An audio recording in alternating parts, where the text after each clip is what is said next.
about that. She was a snowbird in Sarasota for 30 years and is now a full-time resident of New Jersey, where she was born. Her passion is being involved in whatever community she lives in, and Voorhees is no exception. She moved to Centennial Mill with her husband, Stan, and calico rescue cat Lily last December. Please welcome Harriet. It's good to be here. And thank you, David, for inviting me. I think our cat made a little shidduch. Without her, I wouldn't have met David, right? So, all right. Good to be here this morning. I wanted to ask you what your feelings are about our criminal justice system, and how many of you feel that the system is a fair system. Maybe just a show of hands. Can we do that? I don't see any hands. What does that mean? Oh, I see a hand. Yeah. All right. You feel it's a fair system. But do I get the impression from the rest of you that you have questions about the fairness of the system? I guess so. All right. So how many of you are aware of the fact that people who are innocent are doing time, a lot of time, in prison? How many of you are aware of that? Most of you? Okay. All right. And the question then, which would follow, would be, how many people do you guess are in prison who should not be there? And I'll give you the total that we know are in prison now. There are 2.3 million people doing time in prison. That includes, you know, everybody, right? All right, so what would you say would be the percentage of that huge number that are definitely innocent? What percentage? I'd say 5 or 10%. That's a very, very good guess. That's a very, very good guess. It's a range. You're absolutely right. Some people have said 4%, and some people have said exactly what you just said. It's a range from possibly 5% to 10%. Now do the math. That's a huge number of people. So according to the National Registry of Exonerations, which is a wonderful group that has been established since 1989, they are keeping track of every single person that has been exonerated. If you want, you can go on their website, just put in National Registry of Exonerations, and every case will be there in great detail. So since they've been keeping records, 2,883 people have been exonerated. And that is a very small number if you compare it to the larger estimate that we spoke about before. 25,000 years have been lost. It's a lot of years. Since 1973, 156 people have been taken off death row. And what does that tell you? That tells you that those people really could have been killed, and they're out. But how many have we put to death that were innocent? And we definitely have. We definitely have. In Deuteronomy, there's a phrase that I like very, very much. And it says, justice, justice, you shall pursue. Whose job is it to right the wrongs, to find justice for people who are wrongly incarcerated? Before I answer that question, let's go back for a bit to 1982. Who can recall the cyanide poison that was put in the Tylenol capsules? Do you remember that? Yeah, most of you, I would think, would. there were 7 people that died. And my question is, what was the result of that terrible, terrible incident? What happened as a result afterward? All medication packaging was changed. Okay, that's right. And what is remarkable, this is Johnson and Johnson was what they call the parent company for Tylenol. The recall was pretty immediate. It was 31 million bottles taken off the shelves. And then in something like 2 months, possibly, the bottles, people said this was going to be it for Johnson and Johnson. And that wasn't the case, because they put safety over profit and safety over their customers. So in a couple of months, that's what we saw, is bottles that were what we call now tamper proof. So why do I bring that up? Why would I bring that up? What's the connection? Anybody have? They admitted their mistake and went about correcting it. Okay, that's right. And in a speedy fashion, that's right. So first, somebody had to take accountability or take responsibility for this horrendous mistake that killed innocent people. I believe there was a woman who was a young mother and pregnant with another child, and their deaths were immediate. They never, I don't know if you know this, I was doing some research for my talk today. They never found the person who did this. They never found him. So yes, they admitted that this had happened. Certainly there was no precedent for it. So you can't say, well, how come they didn't know this? Why didn't they prevent this? Because there hadn't been anything like this before. But when it happened, they got right on it, pulled those 31 million bottles off the shelves, figured out what to do to prevent an incident like this happening again, and did it. Now, do we see that in our justice system in correcting these mistakes? No, we don't. What we see is there's a great deal of research that's been done as to why it happens. And I will be going over those factors shortly. But as to prevention, there's not much going on. There's some, but not much. So we are not really addressing the issue of wrongful conviction as a major issue, and addressing it case by case, which we are certainly doing. But the pattern, there's a pattern. We know what that is, and we're not really doing much about it. And the same is true of airline accidents, accidents in the medical field. We could go on and on. The other example I found, just to mention, was the Ford Pinto. Do you remember that? Where the gas tank exploded upon impact. Again, recall. I think sometimes the automobile companies are a little slower to do something about it, but at least something is addressed. So many of you know the name Barry Scheck. How many of you are familiar with his name?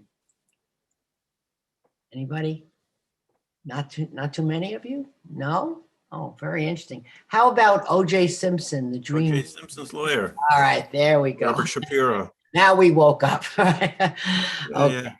Barry Scheck and Peter Neufeld, his friend from long ago, believe they were both public defenders at one point in time, decided after the Simpson trial, when the advent of DNA came on the scene, to start an innocence project.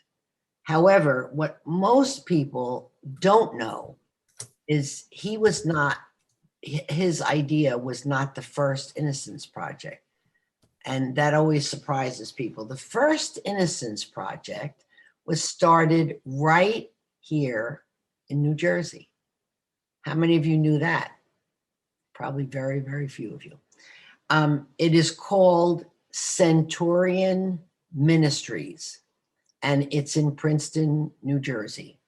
And it was started by a man named Jim McCloskey, who is a remarkable man.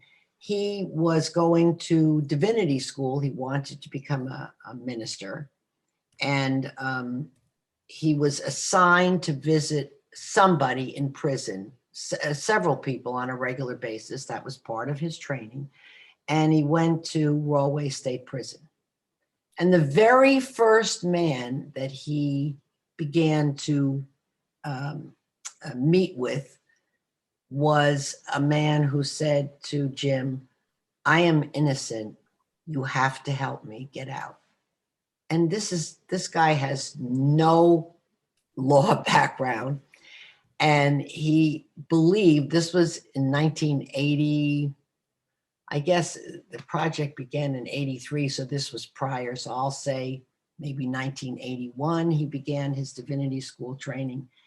And he absolutely believed at that time that there were no people in prison that were innocent. What would they be doing there?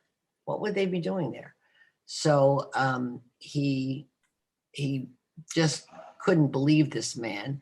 But the more he dug into his case, the more he realized that this man was telling the truth. And ultimately, he got him out. And after that, this man that he nicknamed Chiefy, after that, the man said to him, "You know, Jim, I'm not the only one. There's a lot of guys behind me, and you've got to do something." And this wasn't the path that Jim was going to take, but he realized that he's a deeply, deeply religious man, very, very much so. And he believed that this was his calling and that he was going to take a path, not the one he thought he would take. And he created Centurion Ministries. And to date, since 1983, when they were established, they have exonerated 65 men and women. And they are unusual in that most innocence projects, including mine in Florida, they stick to people in their state. But Centurion and Sheck's group will take a case from anywhere in the country, anywhere. And that's pretty unusual. So let me go back here.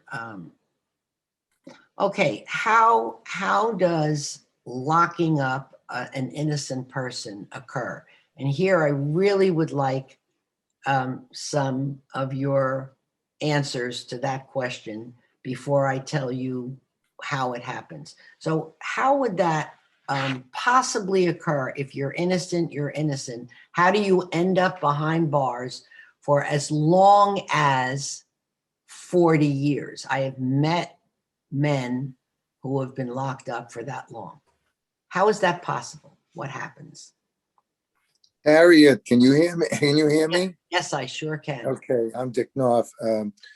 There's a case in Philadelphia recently that was written up in the Inquirer, Yep. and it involved basically police that used coercion to get a false confession, as well as eyewitnesses that later recanted, indicating that so-and-so was guilty. I forget the names of the.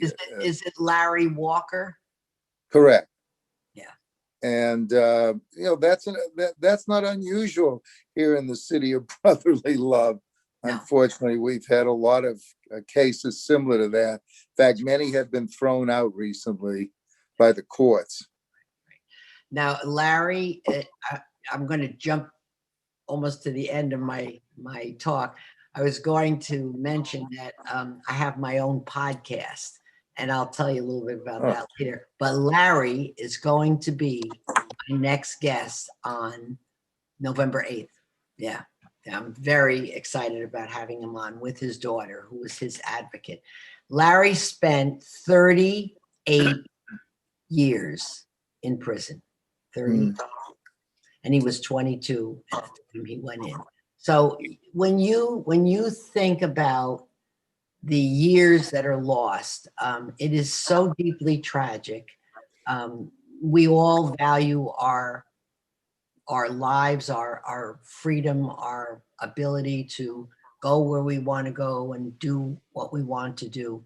And when that is taken away, I don't think that any of us can understand or comprehend how deeply horrendous that is. Your life is really over, and it's over for decades until somebody steps forward and helps you. And it doesn't happen in all cases. It can't. In our project in Florida, we have 2 lawyers, our executive director and a woman who, you know, is his co-counsel, I guess you could say.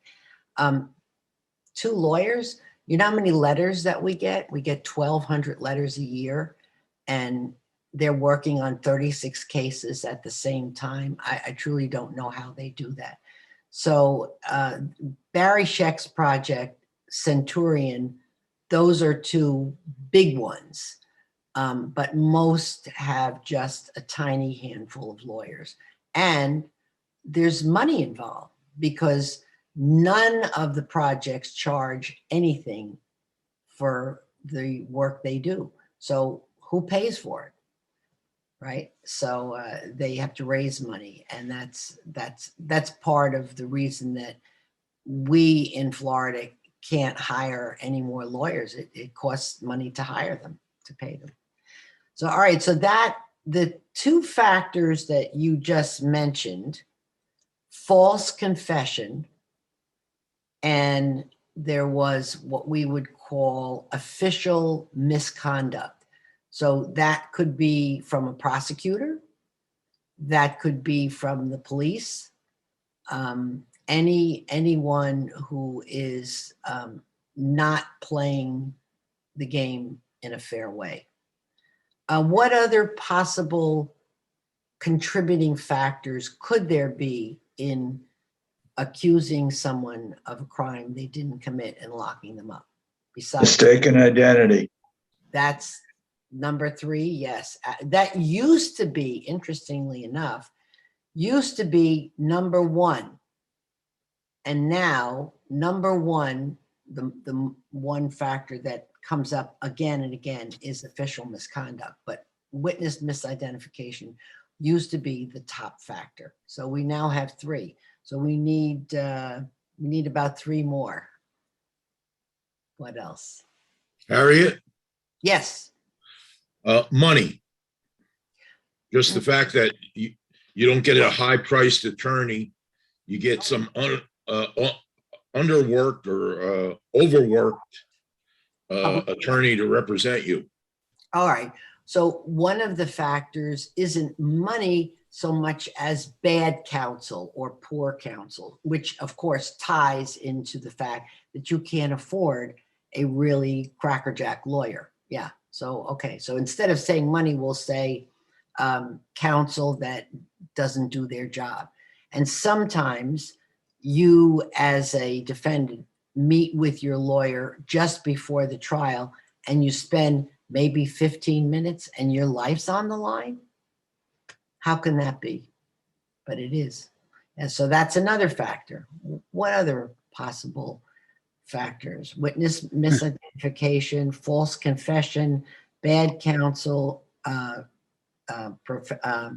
official misconduct. Well, the last 2, I think, would not necessarily be that well known. One of them is jailhouse snitches. What does that mean? A jailhouse snitch. Another convict claims to know or have information about And- a third yeah. convict. And would you think that another convict who says he knows about your case and that you told him you did this, why would they snitch? What would their ulterior motive be? Try to get a reduced sentence. And do you think they do? Probably. No, Yes, they do. They do. Many, many, many times. Many times. What I don't understand is why they're used, because that is often what happens. They get a reduced sentence, or they're let out, or something, money, something. And so they have a reason to lie. And then it comes out afterward that they did lie. And then they recant, but it's too late. It's too late. So that's very bad. And the last one, I kind of added this one, and it's called confirmation bias. What do you think that means? You're talking. I'm going all the time. Yes. A confirmation bias is where you only look at information or only accept information that confirms your beliefs already. That's right. So a prosecutor or policeman or, you know, anyone involved in the case, if they feel we've got our man, why should we look elsewhere? We got him. And so that is deadly, very deadly. And that is a factor too. So all of these factors, oh, there is one more. Yeah, I forgot about that. Good thing I made a list. Junk science. What does that mean? Junk science. No, you don't know. All right, junk science is a huge, what do I want to say? A huge umbrella for a number of things that are underneath. There were times where we felt, oh, this is definitely going to crack the case. Something like bite marks. And we just compare the teeth, you know, to what we see, and we got it. That's it. What we have found with a number of things underneath junk science is that's why they're called junk science, because they're not reliable, but they have convicted many, many people. So under this category would be something called blood spatter analysis. And that was a quote science, but it is not regarded as a science anymore, but it was a factor in many, many cases. Netflix had a couple of programs on where that was part of a case, and it put people away for life. So there, you can take a class, a 40-hour class, and you're suddenly an expert in blood spatter analysis. So that has fallen out of favor. Fire science is another category that has changed over the years. And what we thought was reliable is not.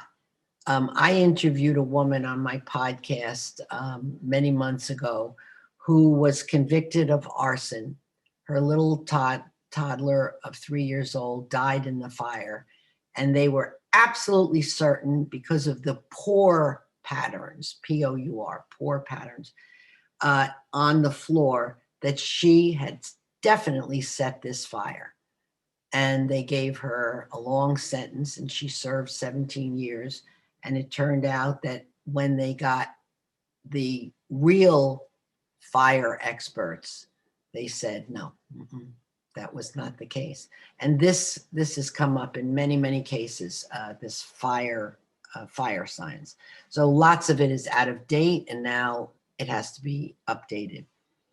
Dog sniffing techniques, shoe prints, microscopic hair comparison, and shaken baby syndrome. Those are all, again, they were, you know, the cat's meow, and they are no longer. Many women have been convicted of shaken baby syndrome, And that's not what happened.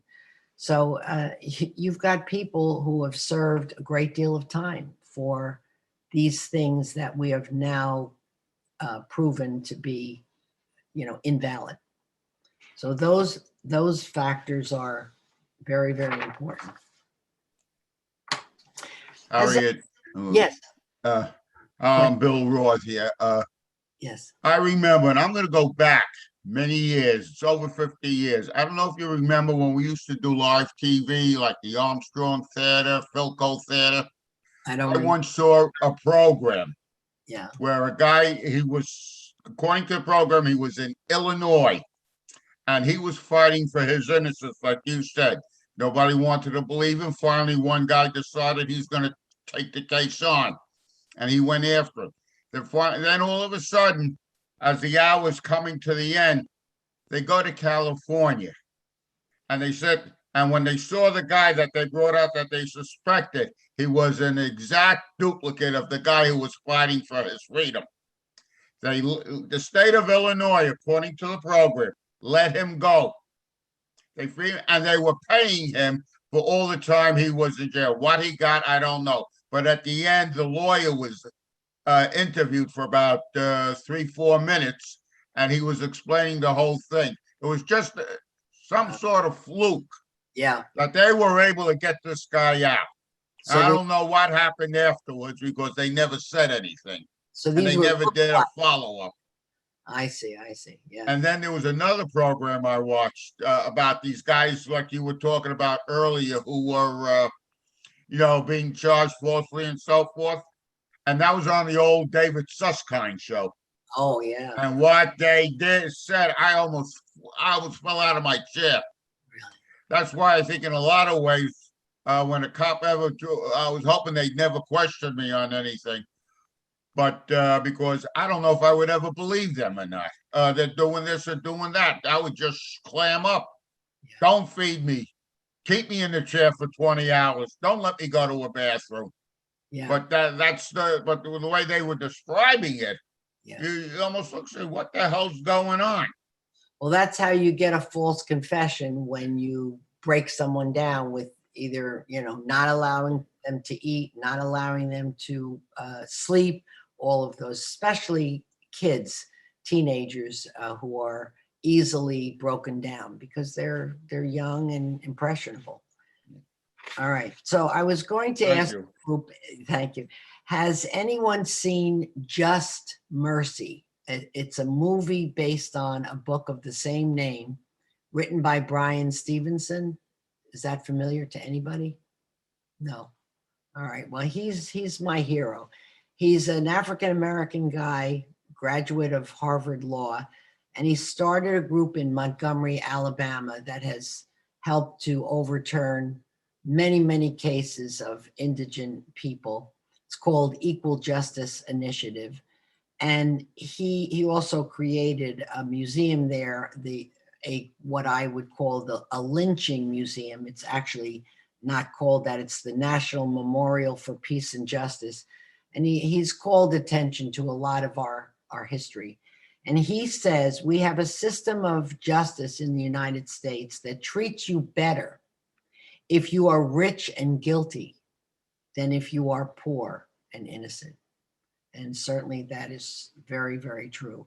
And one of the people that he helped to exonerate is a man named Anthony Ray Hinton from Alabama, who was sent to death row for 30 years waiting to be executed.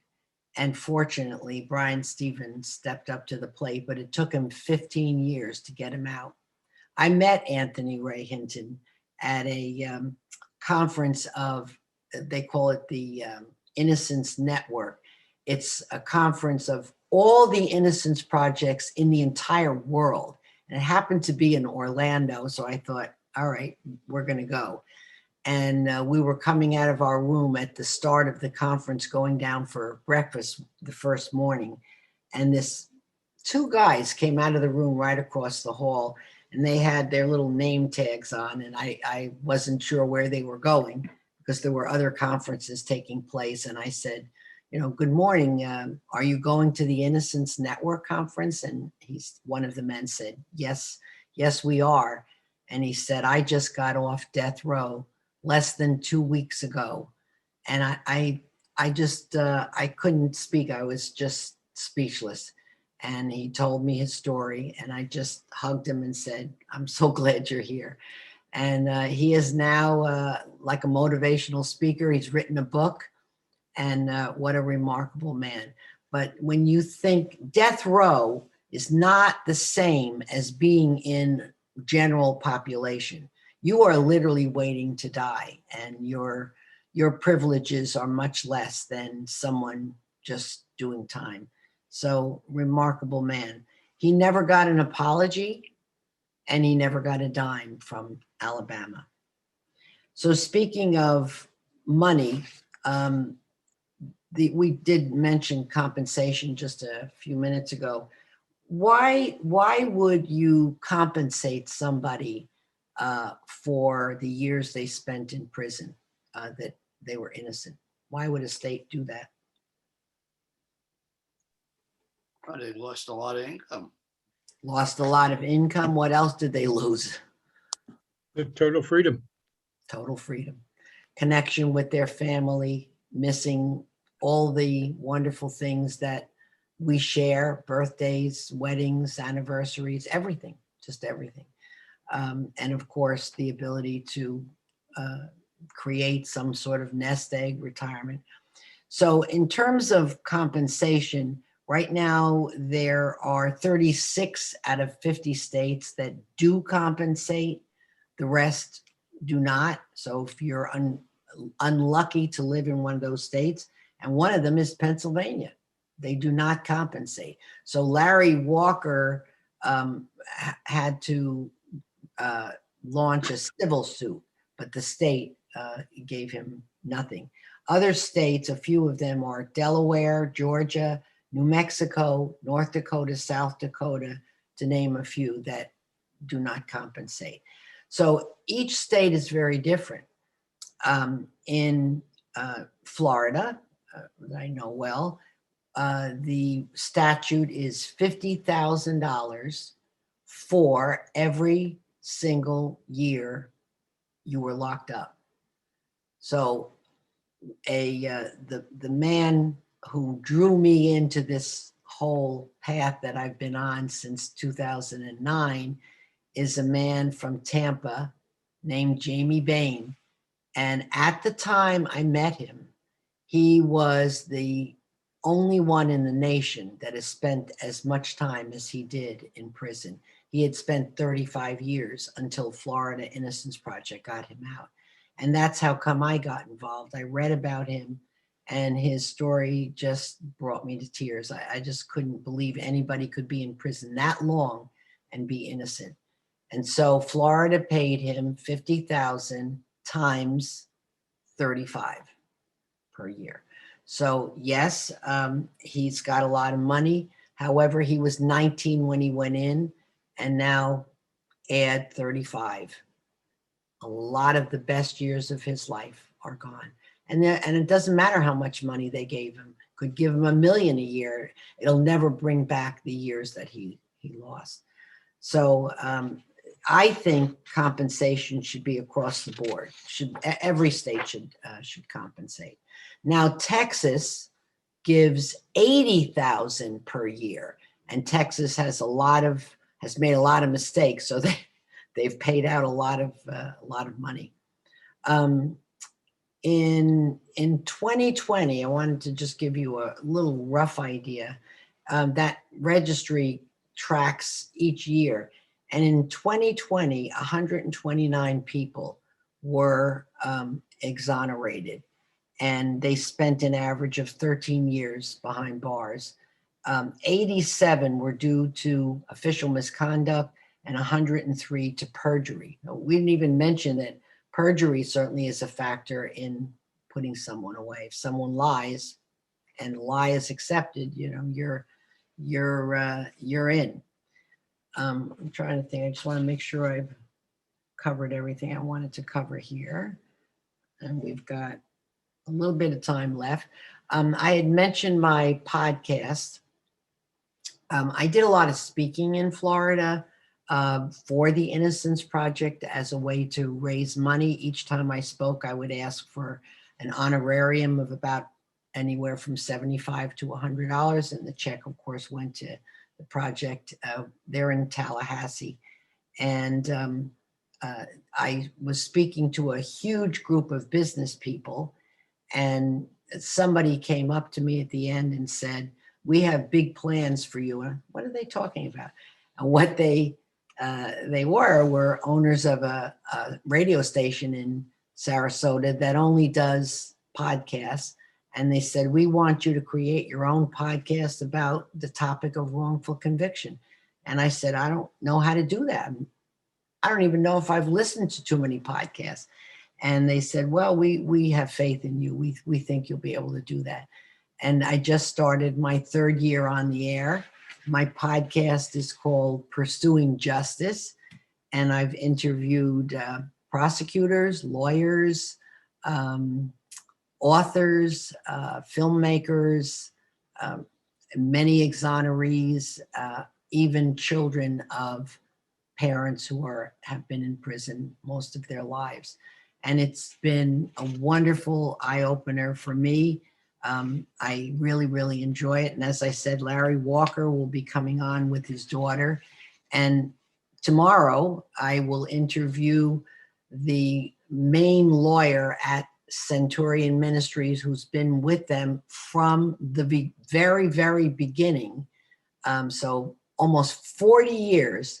His name is Paul Castellero, and he will be my guest tomorrow. And then Larry will be my guest after that. So it's been really wonderful to meet so many people. And one of the guests I'm hoping to get shortly is Amanda Knox. Do you know her case? Anyone hear of her case?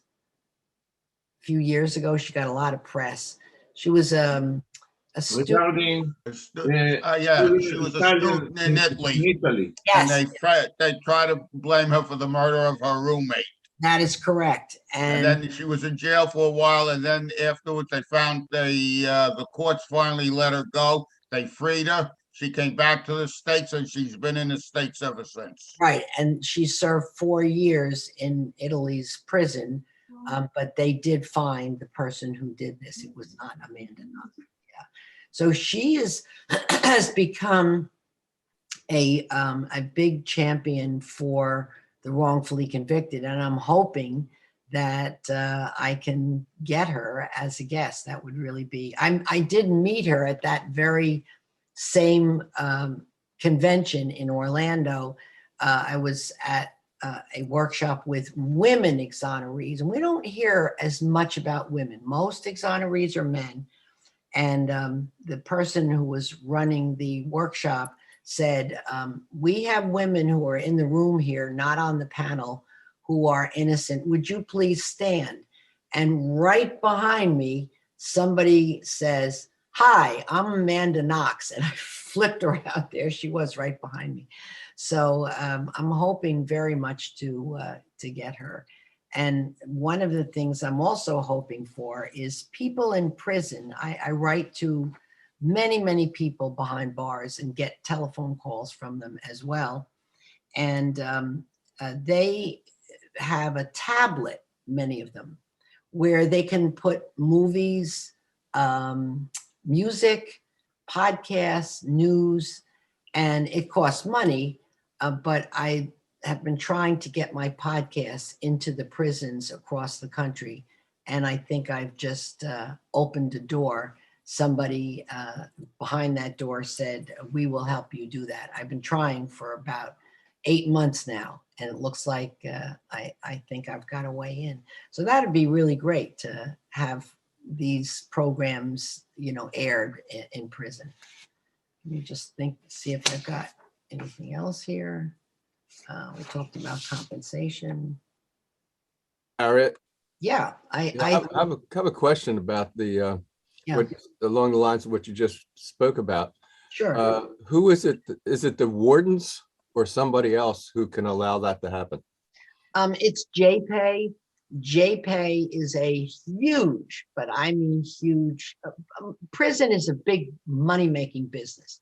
I visited, as David said, visited people in prison, and there's so much that they take from you when you visit.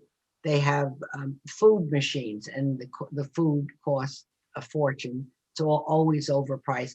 When I get a call from somebody in prison, that's JPay. I pay for it. It's a collect call. When I email someone, I pay for it. So JPay is part of Securus. They're the biggest company in the country. So it has nothing to do with the wardens. And as I said, it's a huge profit-making company. So it's JPay and Securus that I've been trying to communicate with to get my podcast in there. Harriet isn't part of the problem that we do have these privately run prisons, and they're in the business, obviously, of making money Right. and seeing the population to increase. That's part of what they're, so Part- that's, Yeah, that's part of it. But Yeah. when years ago, in 2009, telephone calls were $1 a minute. And the phone calls, some of them are cut at 15 minutes and some of them are cut off at 30. That's a lot of money for a phone call, right? And over these years that I've been communicating with, there was a time I was communicating with maybe 20 people behind bars. Those costs have come down because there's been a lot of noise about the fact that they are overcharging. So, yeah. So I wanted to leave you with one thought or two. Today is Halloween. And according to USA Today, we as Americans will spend $10 billion on Halloween candy, Halloween costumes, not just for the kids, but for pets, Halloween decorations, and that kind of thing. All Innocence Projects work for every client pro bono. It takes an average of 6 or 7 years of litigation to free someone. If you've been affected today by what you've heard me say, think about the fact that nonprofits like the Innocence Projects depend on donations to keep going. The one on which I served, as I said, gets 1,200 letters a year asking for help. The lawyers don't make $400 an hour like a lot of these lawyers out here. They do it out of a passion for justice and a deep commitment to help those who have no one else to turn to. And one last thing, I recommend a wonderful movie from back in 2010, which is called Conviction. It stars Hilary Swank and Sam Rockwell. It's a true story and you will never forget it. I've seen it about 6 times and it moves me to tears every time. So you probably have to rent it because it's an older film. It's probably not around. I'm sure the libraries might have it as well. So thank you for your time and for listening. I ask that you share what you learned today with someone who wasn't here to join us. And Harry, one if you other have questions, I'd like to take those now. Yeah, go ahead.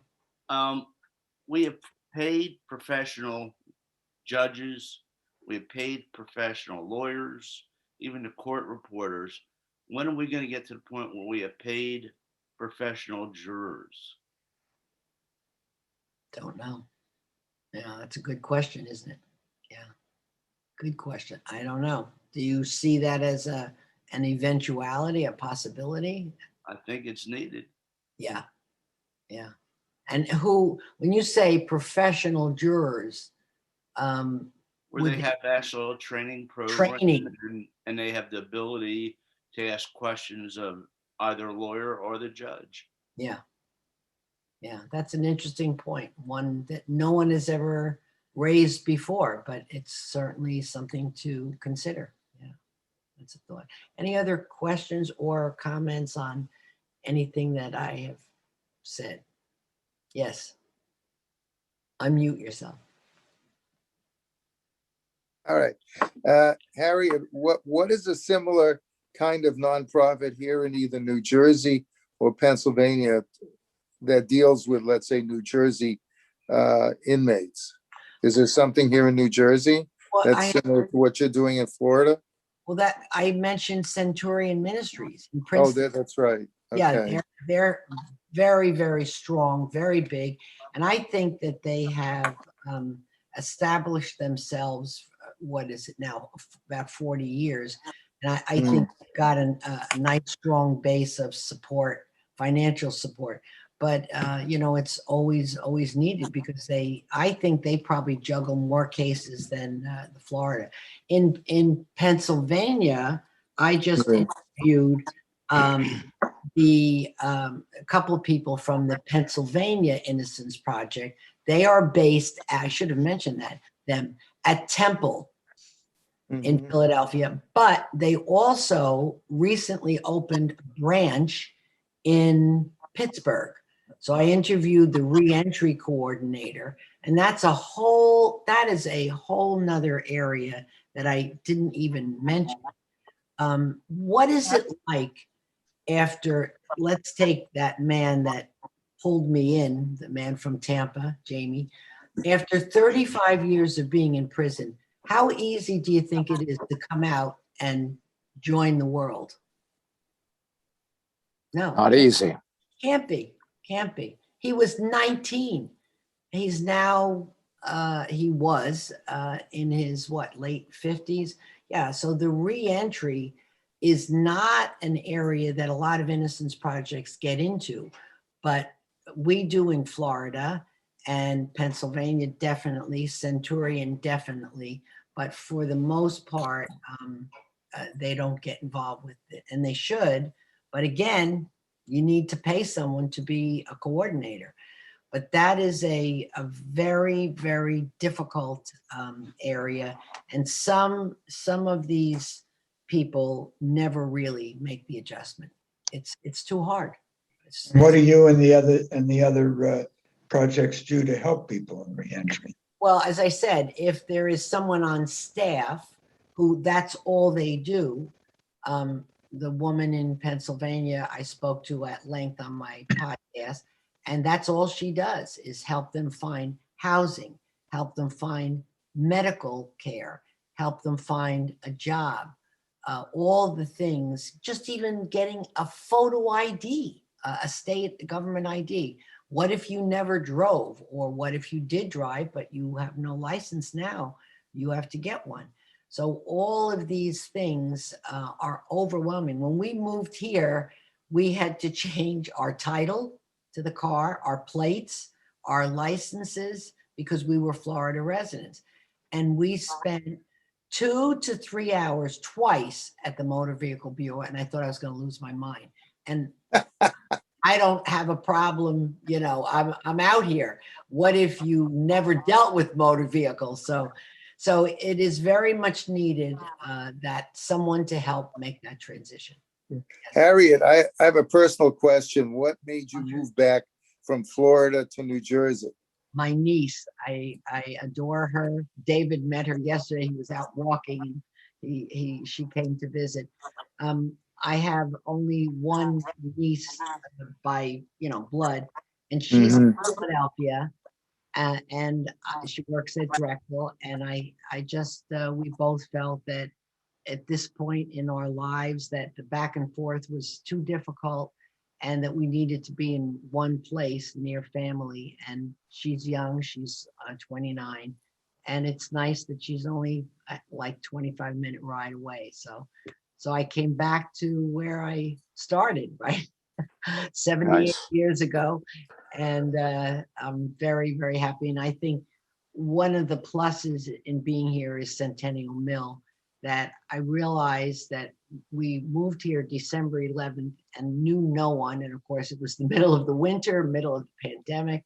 And so we really made no connections. And it's been fantastic. I think, David, you probably were my first connection because of my niece's wedding. We had to be away for a few days. And I think it's just been like a snowball. It's been really wonderful. I've done Harriet, a lot of speaking and met some wonderful people here. So, Harriet, yes. if we wish to make a donation, do you have an address where we can send our donations? You could look up, I don't have it right at my fingertips, but Centurion in Princeton, New Jersey, that would be my thought. That would, most of you are New Jersey people, right? I would think. Yes. Is there somebody from Florida here? I thought I heard someone. But if you're Yes, Rob. if you're in Florida, the project is the only one, the Innocence Project of Florida in Tallahassee, and it'll come right up on Google. So that would be wonderful if you feel so inclined to help them out, and that's what's needed is the cash to. Sometimes a DNA test is as much as $15,000. That's just overwhelming for one client, and we pay any expenses. We also in Florida do have an emergency fund, and one of the men wanted to become a truck driver, and it cost money to train him, and we paid $5,000 for him to go to school, and he is now a truck driver. So that's wonderful that they go beyond just getting them out of prison, but helping them and sustaining them once they're out. Any other thoughts or questions? Well, Harriet, this is Nelson Melitz. I just wanted to mention to you, in New Jersey, we actually have transition programs for veterans that are incarcerated, where literally we have several people that go into the prisons, interview the prisoners, and actually help them transition out. We also have a deferment program if they're not going to be convicted of a very serious crime like murder, etc. We do have options to have them go into a deferred program instead of going into prison. So there's options for them. What is that, a name of a group that you're part of? What is It's that? the state government. Well, the Jewish War veterans, the American Legion, Veterans of Foreign Wars have gotten together and have asked the previous governors, as well as the current governor, to continue programs of this type. Basically look at the deferment programs, and that's also a transition program within deferment programs.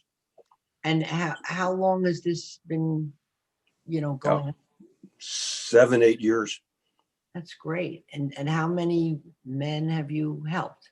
Well, men and women, of course. Men and women. Oh, okay. And we have helped several thousand.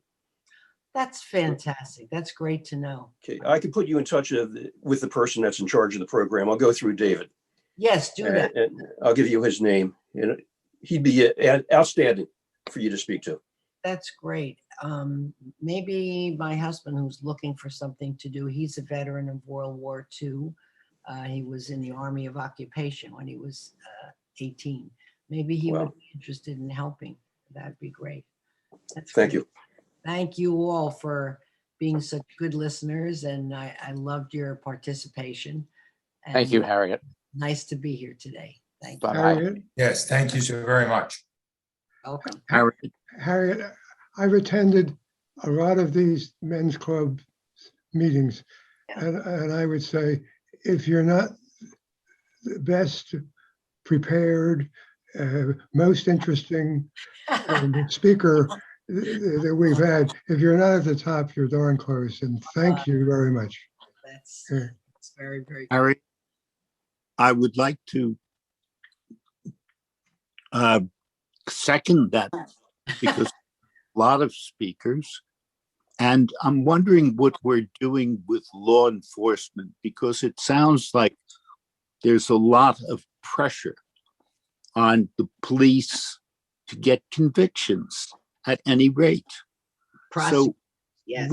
What are we doing about the prosecutorial elements of the false incarcerations? That's the problem, and there's an issue. It's called, there's a Supreme Court statute called the Brady rule, and rule is that all information that is key information must be turned over to the other side. And in so many cases, They that don't do it. Yeah. doesn't happen. And that's the issue. So you're convicted, even though there was information that proved that you weren't there, or you just had no connection, or no matches to blood samples. They hide that, and that is deadly. And the problem is they have total immunity. So they can do it. They can do it. There's no punishment, nothing. And that's what has to change. That's what has to, if you hide exculpatory evidence that would prove my innocence and you hid it, there should be punishment. So there is not. And that's a big one. That's really, so I don't, when you say what's being done, that ruling has to be enforced and have teeth in it, and it doesn't. It really doesn't. So that's a big one. Yeah. Any other questions? Thank you so much for your compliment. I work very hard at preparing for my podcasts and for all my talks, but I think at the core of it is my passion for justice, and that's what drives me. That injustice like this is very hard for me to swallow. It makes me very sad to think people are locked up and they should be out here. So I wish I had a law degree. I don't. It's too late for that.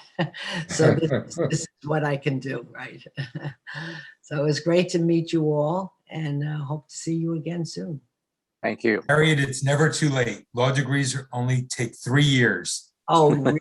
Okay, let's see. I'll be 81. I think it's a Hey, little. there are practicing 81-year-olds. I guess. Wouldn't be the first. But my feeling is that I think I can raise awareness with my podcasts and speaking, and that's, Absolutely. and I give as much financial support to the Innocence Project of Florida as I possibly can, because that's my first love. And now I'm supporting Centurion because I should. I'm a Jersey resident now, no longer Florida. But that's where I began in Florida. And I don't know, I have a picture of Jamie and me, but I don't know if anybody can see it. It's on my bulletin board. Let's see if I can show you as we close here. I don't know how you do this. Do you hold it up like that? Can anybody see Yeah, that? Perfect. Absolutely. That's me and Jamie. Right after he got out, I had invited him to speak to a group of our friends, and he was so shy and so nervous. And since then, he's become an incredible, incredible speaker. Yeah. So I always say to him, Jamie, you're the reason that I started on this path. And I thank him for that. Yeah. He's doing well, doing very well. All right. Have a good Halloween day. Good day, and stay well. And good to see you all. Thank you. Thank Bye-bye. you so much, Harriet. David, thank you. You're welcome. Take care, Harriet. Excellent. What a wonderful speaker. David, make sure you And her passion. talk to her husband about being a member of the men's club. Oh, Good old. definitely, Michael. Will do. And her passion clearly came through. And a member of the Jewish War Veterans also. Let me add that in. Mhm. Right. Get him into everything. Is there anyone else who has something that they'd like to cover? It's already it's a little after 10:30. And I know we've got an investment club meeting coming up after the meeting. Anybody else meeting afterwards? Yeah, the Eagles. The Eagle. Oh, So does that mean there's a fantasy football update? Rob? Guys, I'm cutting out. It's really great to see everybody. I wish you well. Stay healthy. Bye, And I'll Rob. see you in a month. Take care, Rob. Take it easy. Take care. We're halfway Phil? through fantasy football, and it's very, very competitive again. That's a matter of opinion. Do we have any standouts? Is Art in the, is Art in here or not? Yes, Art's on. Well, do you want to start early or, Yeah, that'd be a good idea. Yeah, I can do that. I'll start the meeting in Thank 5 you. minutes. Yeah. That would be great. Nelson? Yeah, Go Phil, ahead, can I Tom. just add to the conversation?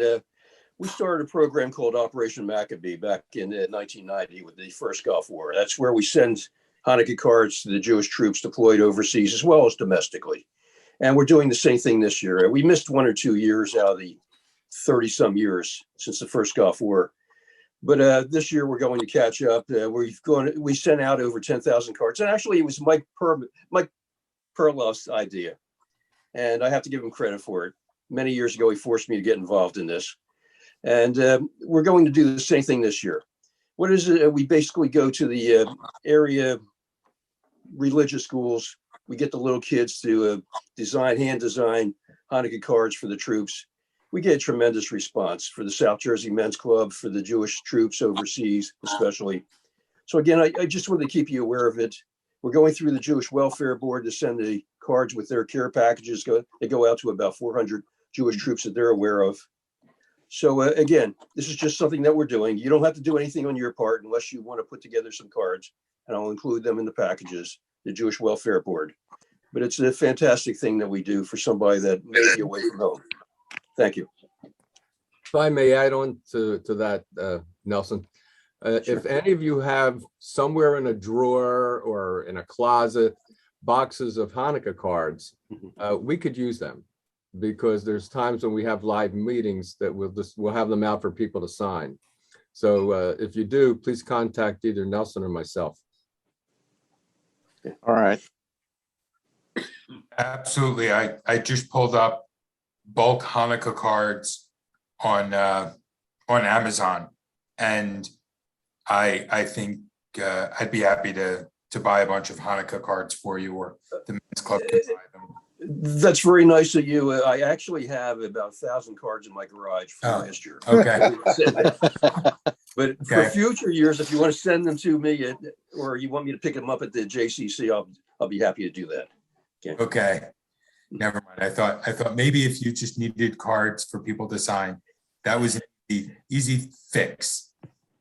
That is great. But when you get the card from a kid that might be 7, 8, 9 years old, and they can't spell, and they're just funny pictures on them, that's more exciting for the troop overseas. Yes, I'm sure. Yeah, thank you. Anything else? Are we going to make any kind of donation in behalf of our speaker as a group, or? I think that's appropriate. She said she normally asks for honorariums. I think it's appropriate. If she was a male, we would be eventually giving her a shirt. No, yes, I think an honorarium is perfectly appropriate. 118. Good idea. And she should get a shirt. No. Phil, it's Ed. Were we going to do some kind of straw poll about possibly having a live meeting? Yes, I was going to month? send out a Survey Monkey, but sure. I mean, we've got more than 30 guys on right now. Just a quick show of hands. If we're able to do a live meeting in November at the JCC, is there interest? I see Bill. Okay, hold on. Hold your hands up. Hold on, wait for. Come on, Randy. What's the date? It's the Sunday after Thanksgiving. Sorry, Yes, I'm in Sunday the surgery month, that as day. always. 28. 28. Looks like there's a few Looks like people most who are guys. interested. 28? Oh, Yes. What's the date? Why don't we 28. all talk at Oh, once good. That's and we 2 days can't before my understand surgery. anything? Phil? Okay, yeah, you've got a majority of the guys online. You can put your hand. Okay, here's a question too. If it's the 28th, I won't be here this weekend. So I would not be able to handle the food stuff. I can help someone do it before, but I won't be there that week. Well, that was going to be the follow-up question. Yeah, Would everybody who said that they'd like to meet in person, would you also be comfortable eating indoors with everybody else? Why not? Why not? Yes. We do. Okay, At JWV, we do it. okay, but here's a Okay, not caveat. everybody's comfortable though. I'm not comfortable. Okay, for food preparers have to wear masks and gloves. Of course. If we pick up, you say, of course, everyone has to do that. Everyone has to be vaccinated. And what's the maximum amount of people we're gonna have in the room? Because we can't have 50, 60 people that close. If it's that much, I won't go. Can we Could I suggest to take get the the- large room? Yeah, we can get the large room downstairs. But the problem with the We large can't room use is the that kitchen. we still have to prepare the food. We need the kitchen. Well, we bring it down. What's the big deal? We take it, there's an elevator and there's a cart. But I mean, if we would make it a large room, I think it would be nicer, yeah. How many tables do we Could I usually take the have? floor for a minute? How about if we Please. have a committee?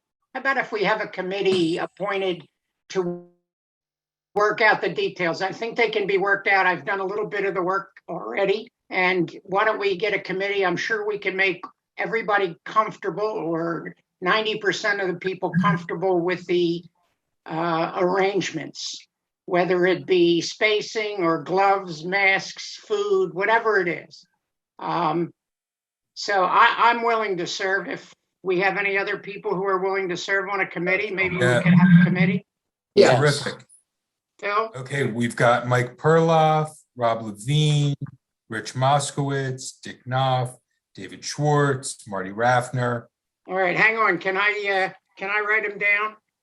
Uh, Rob Levine, Mike Perloff, Richie, Yeah, who else? David, David, David Schwartz, Marty, Marty Raffner, Dicky, Dick Knopf, Abe, and Stan. Abe yeah, Furter. I live that almost next door to Rich, so I can. All right, how about we have 7 people? That should be enough. If we need more, Bob, I see you. Okay. All right.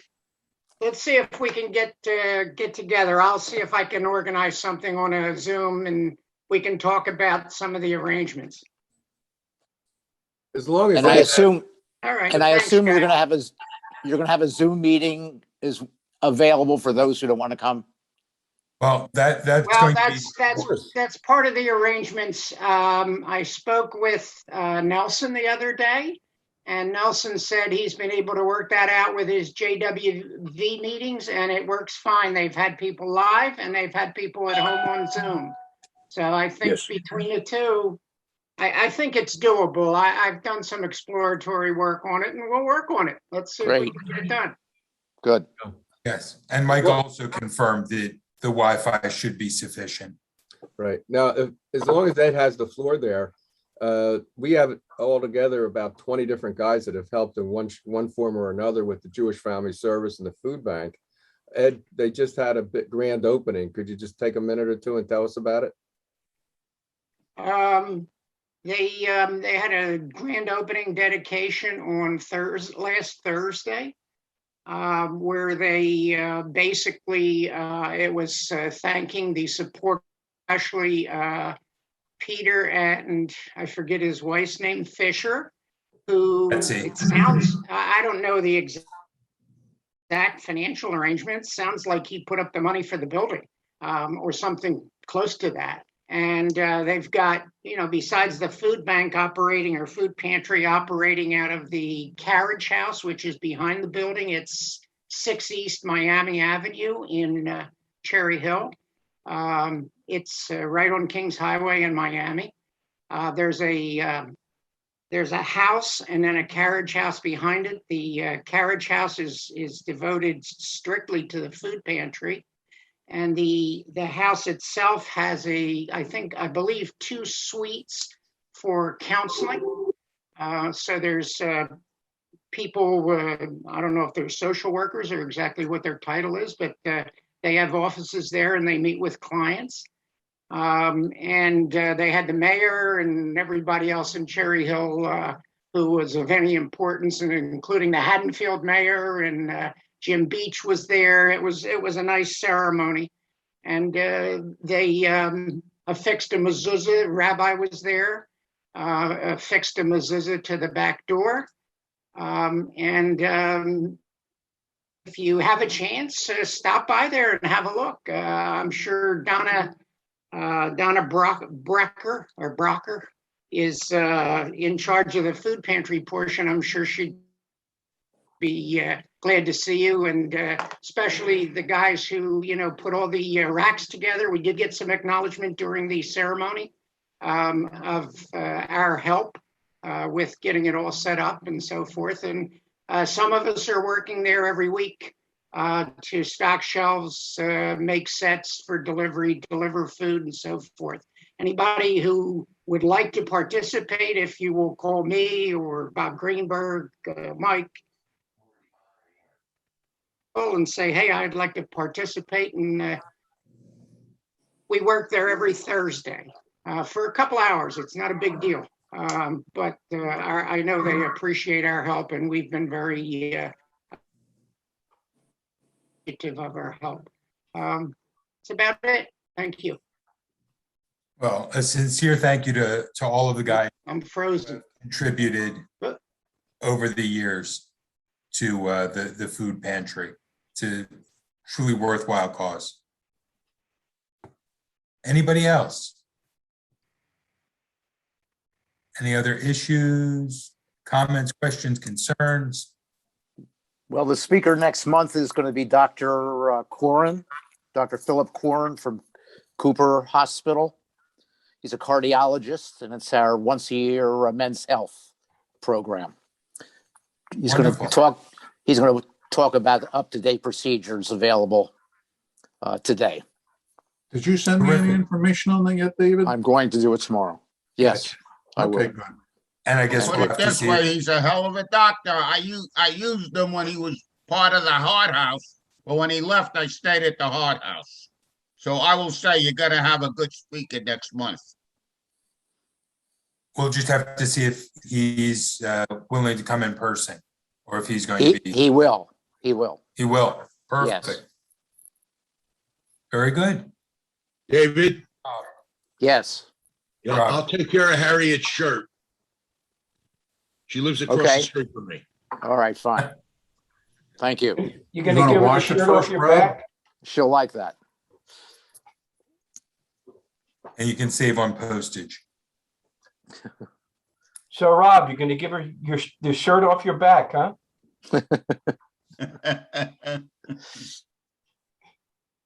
All right, guys, thanks.